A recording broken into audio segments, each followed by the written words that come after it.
professor Carlos Borba, a quem eu cumprimento e agradeço as orientações, a disponibilidade de tempo que teve em nos ajudar na execução do trabalho, ao Marcos Rodrigues, meu parceiro de trabalho.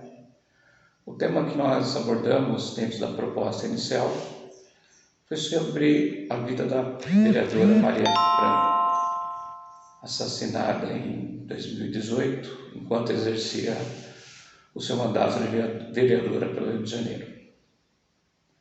A gente buscou procurar conhecer um pouco mais da história da vida da Marielle enquanto cidadã, enquanto política, enquanto moradora de favela, buscar entender as causas que levaram a esse assassinato até hoje sem solução, sem que se identifique os mandantes do crime, para que a gente possa entender quais as razões desse crime hediondo, da maneira que foi. A gente procurou entender como que alguém que nasce numa comunidade pobre, numa favela, vive 38 anos nesse ambiente difícil, hostil, se elege vereadora e quando parece que a vida está mais tranquila, mais segura, essa pessoa é brutalmente assassinada. É em função do cargo que ela ocupava, é em função das posições políticas que ela tinha, foi em função de uma questão particular, própria. Então a gente buscou entender tudo isso na trajetória da Marielle Franco. A Marielle Franco morreu aos 38 anos de idade, enquanto cumpria seu primeiro mandato como vereadora carioca. Marielle Franco nasce na favela da Maré, tem a sua vida praticamente toda ali, mulher negra, pobre, ingressa na faculdade de Ciências Sociais, se forma. Nesse período ela conhece o deputado Marcelo Freixo, começa a trabalhar com o deputado e nisso desperta o interesse dela em aprofundar esse envolvimento que ela tinha com as questões sociais, buscou aprimorar isso através do meio político, através do campo político.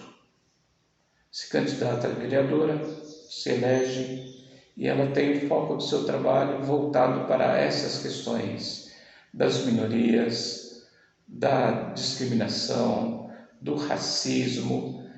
Ela tinha um grande interesse, uma grande afinidade com essas questões. Eram questões muito relacionadas até à história de vida dela.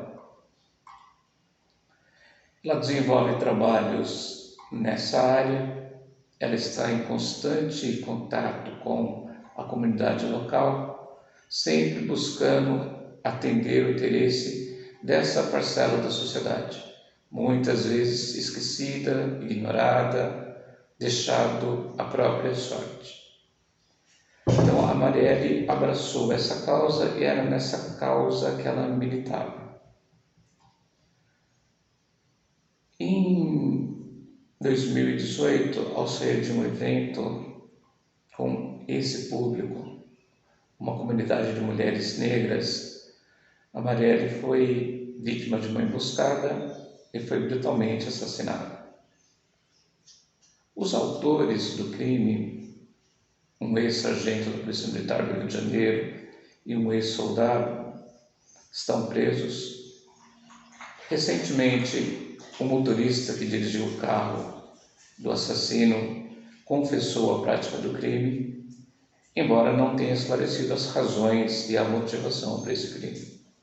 Toda essa história da Marielle ela é interessante porque ela não traz consigo, até hoje não se tem a razão exata, o motivo pela prática desse crime. Então todos ainda se perguntam, é a pergunta que se ouve sempre que se fala de Marielle Franco: quem mandou matar Marielle? Quem é o mandante desse crime? Qual a motivação desse crime? Então surgiram muitas hipóteses para esse crime. Que a Marielle incomodava determinados setores que detêm o poder no Rio de Janeiro, basicamente as milícias. As milícias estariam incomodadas com a atuação da Marielle nas áreas que a milícia tem forte influência sobre a população. Há grupos políticos relacionados ou indicados como participantes desse crime. A história em si é muito confusa. Como faz parte da história recente, Marielle é uma mulher do nosso tempo, nós buscamos muito material na internet, nas redes sociais. Não se tem um material escrito, não existem ainda trabalhos feitos a respeito da vida da Marielle, da atuação política da Marielle. Então, baseado na pesquisa inicial das fontes históricas, a fonte que nós mais utilizamos, o material de pesquisa que nós mais encontramos, foi o material das próprias redes sociais. É matéria de internet, matéria televisiva, são matérias ainda que você não tem uma confirmação exata se aquilo de fato é verdade, se aquilo é a interpretação de quem escreveu aquela matéria, mas é o material que nós tínhamos disponível. Nós somos de São Paulo e a Marielle Franco é do Rio de Janeiro. Então nós não temos a possibilidade de ter um contato com pessoas que estiveram com a Marielle, que conviveram com a Marielle. Então a nossa pesquisa foi toda feita pelas redes sociais, através de material de internet. O que fica claro é que a Marielle, de uma maneira ou de outra, incomodou setores muito influentes no Rio de Janeiro. Pessoas que investigaram a morte de Marielle, que indiciaram Rony Lessa e Queiroz, que são os executores do crime, foram transferidos, deixaram o país. Se falou da federalização da investigação, isso não aconteceu. A história é repleta de personagens importantes, ela é repleta de viravoltas. Ela toma um sentido, a investigação ruma, progride um pouco, retorna à estaca zero. Então, essa morte significa não a morte apenas da Marielle.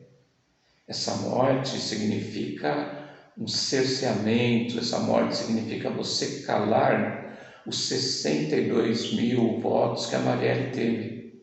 Você está calando todo eleitor da Marielle. Você está calando e cerceando toda pessoa que a Marielle representava. Então, quando nós temos a morte de um político, de uma pessoa que defende determinado segmento da sociedade e você assassina esse político, você está calando toda essa parcela da sociedade.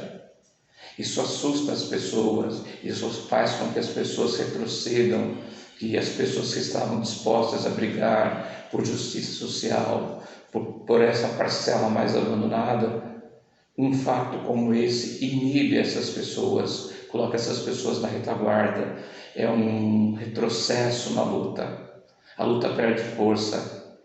Então, um assassinato da vereadora não é apenas, como se já não fosse muito cruel e horrendo, mas não é apenas o assassinato da vereadora. Você busca assassinar tudo aquilo que a vereadora representava. Você busca calar todas as vozes que começavam a ser ouvidas. Essa é a tragédia da morte. Essa é a importância do fato da vida da Marielle. A vida humana em si é algo muito precioso. Quando você está lutando por causas que não são apenas suas, que são causas de um grupo de pessoas, essa vida toma uma outra proporção. Essa vida fica maior, tem um significado além. Na nossa pesquisa, nós buscamos entender um pouco sobre o que foi, quem foi e o que fez Marielle. Como alguém sai de uma comunidade pobre, com todas as dificuldades que tinha, estuda, se forma, busca o conhecimento universitário, busca a formação, busca se aperfeiçoar, se aprimorar, passa a usar esse conhecimento em função da comunidade que vivia, para trazer melhoras para essa comunidade, e em função disso também é assassinado. Então, esse é um crime que deve ser solucionado. Não pode ser um crime que passa em branco, passa desapercebido, que as autoridades possam se esquecer. Esse é um crime que a comunidade que a Marielle servia, que essas pessoas que eram o foco, o alvo do trabalho da Marielle, essas pessoas precisam cobrar as autoridades constantemente, diuturnamente. Nós não podemos deixar que esse crime caia no esquecimento. Então, o nosso trabalho buscou entender um pouco dessa situação da Marielle, entender um pouco sobre as causas e ser mais no sentido de não deixar que isso caia no esquecimento. Então, o trabalho em si, além de conhecer um pouco, é também uma cobrança para que essa situação, esse crime, essa tragédia que ocorreu com a Marielle e com a família dela, seja de fato apurada, investigada e que a sociedade brasileira saiba quem mandou matar a Marielle, por que mandou matar a Marielle, quais serão as penalidades para essas pessoas. A partir dessa morte, o que nós faremos para evitar outras mortes? Então, o nosso trabalho foi um tanto nesse sentido. Eu espero que a gente tenha conseguido. Sofremos um pouco no caminho, na trajetória, é algo novo para nós, eu e o Marcos Rodrigues não temos uma experiência nisso, é tudo novo para a gente, então a gente sofreu um pouco e acredito que a gente tenha pelo menos chegado próximo do que o nosso orientador, do que o nosso coordenador, o professor Carlos Borba, queria, e espero que a gente possa ter alcançado pelo menos esse objetivo de pelo menos trazer uma luz a esse crime, que a gente não entenda isso como normal, que a gente não banalize essa violência. A Marielle era uma defensora das causas, ela era contra as violências, e aquilo que ela tanto combatia acabou por vitimá-la. Então a gente deixa esse trabalho, faz esse vídeo, no sentido de que a gente não banalize e não aceite essa violência toda como uma coisa natural, como uma coisa normal. Tá bem? Muito obrigado pela atenção de vocês, pelo apoio. Obrigado, professor Carlos Borba. Espero ter chegado pelo menos próximo de tamanha disponibilidade e atenção que o senhor nos deu. Tá bem? Muito obrigado. Até uma próxima vez.